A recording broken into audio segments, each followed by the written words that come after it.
Esse é o Ancapso e nós vamos falar agora sobre as tarifas do Trump, sobre uma outra perspectiva, né? Eu já fiz um vídeo mais cedo explicando o problema das tarifas do Trump, falei porque eu acho que é um erro dele, ele está fazendo merda no final das contas, porque tarifas, na verdade, é um preço que quem vai pagar é o americano, é o povo americano, isso vai enfraquecer o governo dele, isso vai gerar problemas para ele e não vai trazer o ganho que ele espera, ele está errado no que tange às tarifas. Mas, para ser justo nessa história, eu tenho que dar o outro lado da história, né? A explicação sobre o tal do Acordo de Mar-a-Lago, que seria a proposta que o Trump tem para resolver o problema do dólar. Então vamos entender esse caso do Acordo de Mar-a-Lago e o que o Trump poderia fazer para resolver isso sem tarifas e que seria mais difícil, mas seria uma solução eficiente. Ao contrário, ele preferiu usar as tarifas, que não vai resolver o problema e vai gerar mais problemas ainda. Vamos entender o que é essa explicação teórica, o que está por trás dessas tarifas do Trump, né? Essa notícia foi sugerida por Só Tomo Café no Trabalho, a Stormy Daniels do Peter e várias outras pessoas.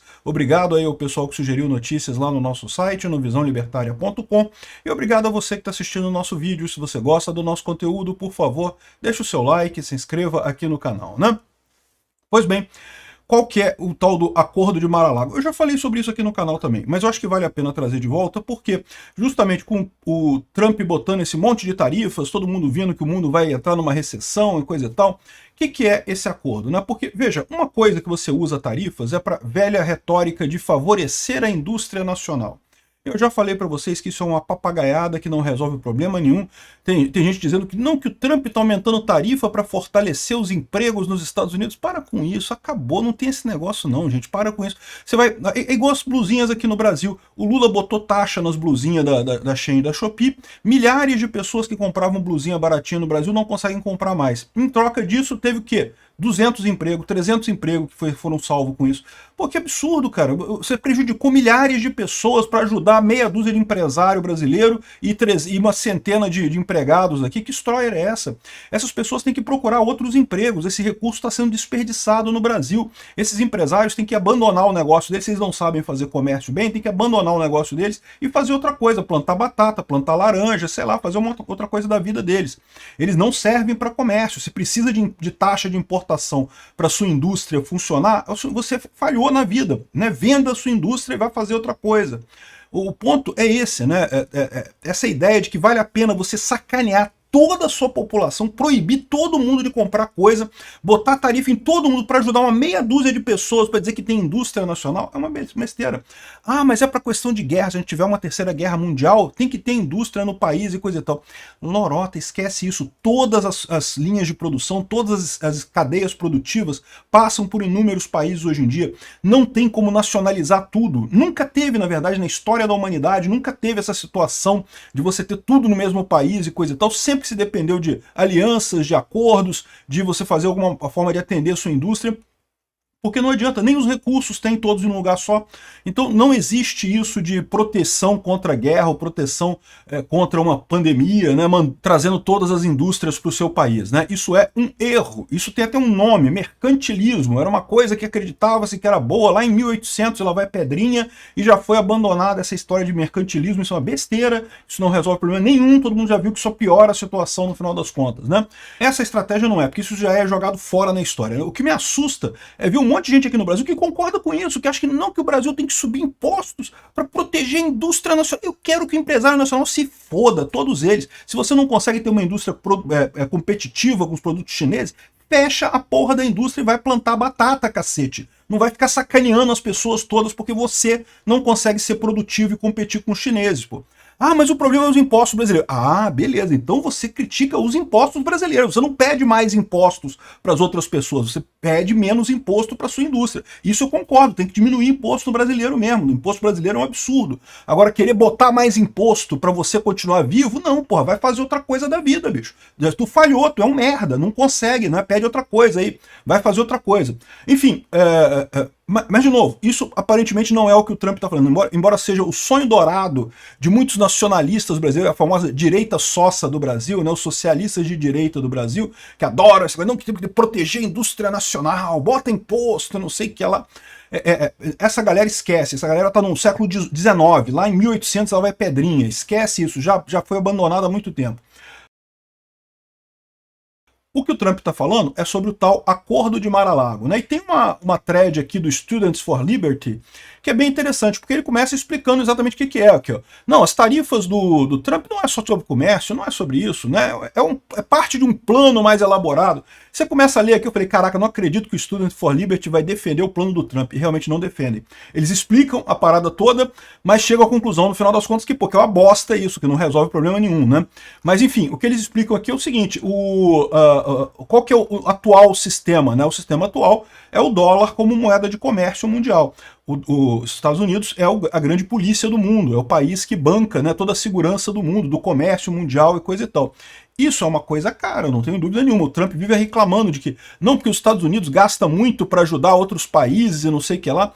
E é verdade, gasta muito, mas eles esquecem de dizer a parte em que os Estados Unidos ganha muito com isso também, né? E o fato do dólar ser a moeda mundial dá muita vantagem para os Estados Unidos. Ele fala aqui que o dólar é a moeda de reserva global. Muitos países estrangeiros querem ter dólares não para comprar produtos americanos, mas para poder comprar outros produtos de outros países, né? Quando um brasileiro compra produto na China, tipicamente se paga em dólar, né? Então, ou seja, o dólar é usado para isso daí. O resultado disso é uma massiva demanda por dólares. Os países querem dólares, né? E como é que eles conseguem esses dólares? Bom, os Estados Unidos compram coisas. Os Estados Unidos têm déficit comercial. Compra mais do que vende para esses países. E não tem problema nenhum, porque como eu falo para vocês, essa ideia de que é só o dinheiro que tem valor é uma ideia errada. Quando alguém nos Estados Unidos compra alguma coisa do Brasil, ele recebe essa coisa. Tudo bem, o dinheiro dele foi para o Brasil, mas a coisa saiu do Brasil e foi lá para os Estados Unidos. Então o valor é mantido nessa história. Os dois lados ganharam nessa transação, não foi só quem recebeu o dinheiro que ganhou, né?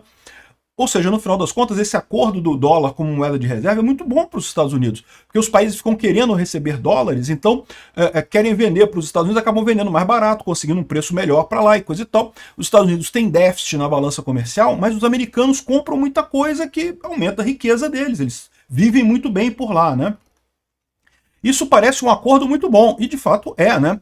Os Estados Unidos enviam um monte de papelzinho verde para o exterior, né? Ele está falando da dólar, né? Papelzinho colorido, lastreado em honestidade de político. Em retorno, ele recebe computadores, carros, roupas, iPhones, óleo e mais um monte de coisa. Isso é um privilégio, né? Mas tem um problema. O problema é que isso começa a gerar um déficit público americano enorme.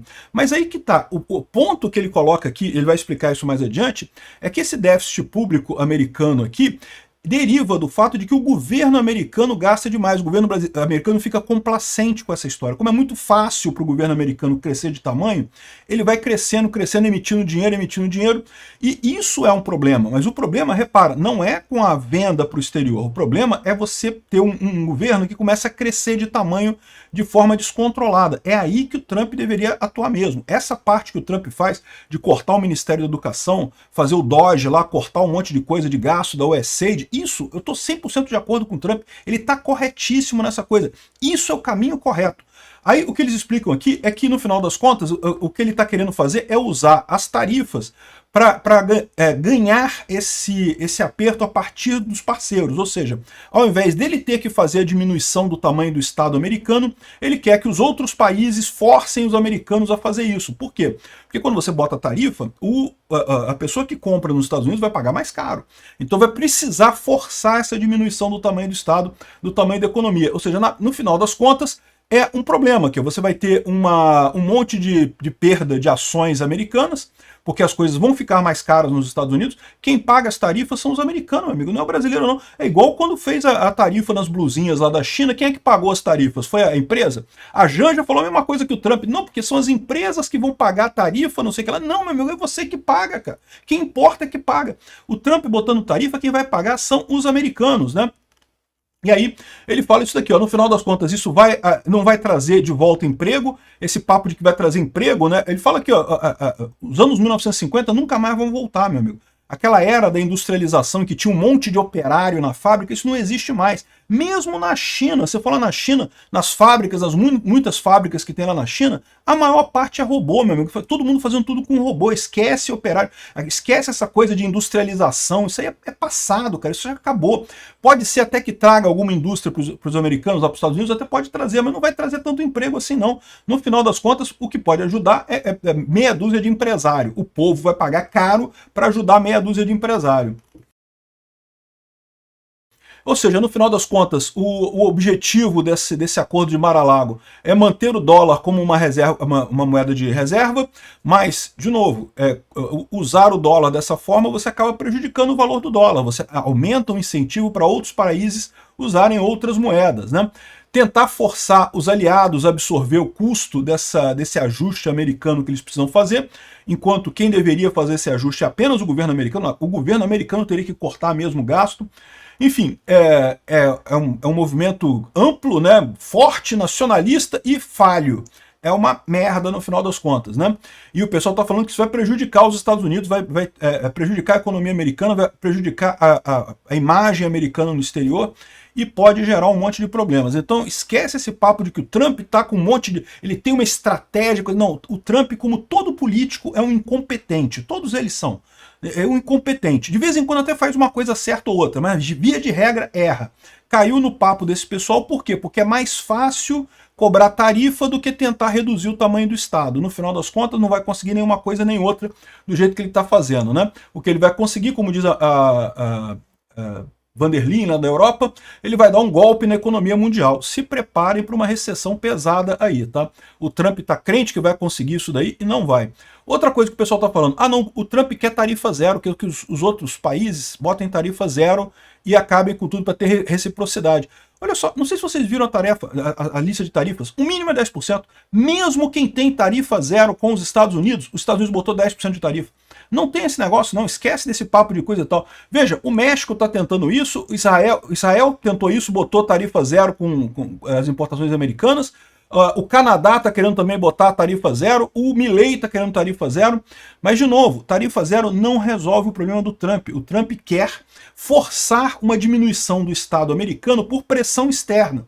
Ou seja, é uma besteira, cara. Ele é o presidente americano, ele podia fazer essa tarefa, né? Mas é mais fácil fazer isso por pressão externa do que ele fazer os atos lá no governo, né? Então, esse que é o problema, não vai resolver. Botar tarifa zero não vai fazer. O pessoal engana com esse papo de reciprocidade, como se fosse uma palavra mágica. Eu já expliquei, não, esquece isso. Não existe reciprocidade em tarifa, porque o que você tarifa de um lado, você não tarifa de outro. O Brasil tarifa os iPhones dos Estados Unidos caro pra caramba. Compra um iPhone aqui no Brasil pra tu ver o quanto é que tu paga de imposto. É o governo brasileiro que cobra esse imposto, não é o governo americano, não. Agora, o governo americano vai botar a mesma tarifa no iPhone brasileiro? Não, não faz sentido, porque o Brasil não exporta iPhone, o Brasil não produz iPhone, não produz porra nenhuma. As tarifas são sempre desencontradas, você bota tarifa em algumas coisas no país e o outro país bota em você outras tarifas em outras coisas. Então esse papo de reciprocidade é uma palavra vazia, não quer dizer nada, zero. E é só você ver os números lá que o Trump pariu ali, que não tem nada. Quem tem tarifa zero recebeu 10% de tarifa do Trump, para vocês terem uma ideia. Então não faz diferença nenhuma. Outra coisa engraçada, eu já falei isso em outro vídeo, então não vou forçar muito aqui. Aqui, ó, governo Lula admite dificuldade para negociar com Trump às vésperas do tarifaço. Não porque o Trump não consegue negociar, ele está cercado de terraplanistas econômicos, e eu concordei com o governo Lula aqui, tá? O Trump está cercado de terraplanistas econômicos. O mais engraçado foi quando veio a taxa de 10% só para o Brasil, não porque a baixa taxa dos Estados Unidos é resultado da política soberana, diz o líder do Lula, porque o Lula conseguiu negociar e ficou só 10%. O Lula querendo dizer que foi ele que... Porra nenhuma, meu amigo. O Trump, quando for retaliar o Brasil por conta do Bolsonaro, vai fazer isso com a Lei Magnitsky e visando as pessoas. Não vai visar o país como um todo, porque ele sabe que isso fortaleceria a esquerda por aqui, né?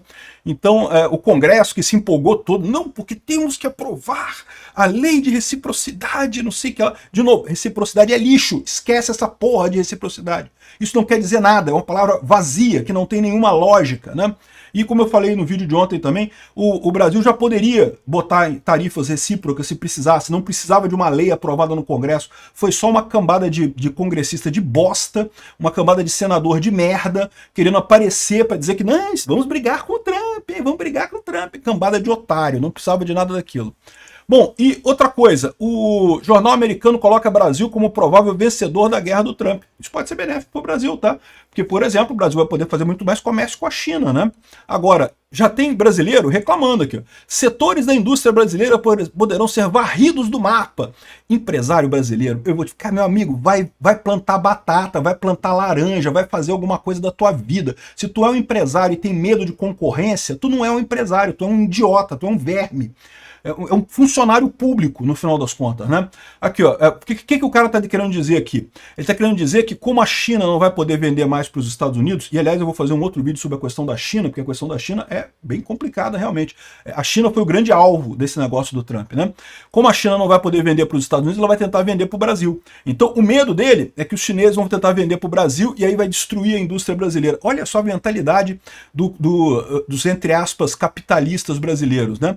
O povo brasileiro, se tiver mais produto chinês mais barato, pô, é bom para todo mundo, cara, é ótimo para todo mundo. Ah, mas não pode, porque a minha indústriazinha aqui, eu não vou poder mais viajar para Miami para passear, para curtir as óperas em Paris, porque eu vou ter que fechar minha indústria aqui no Brasil. Caraca, se sua indústria é ineficiente, fecha mesmo, pô, não tem esse negócio não. Ou então cobra do Lula reduzir os impostos aqui no Brasil.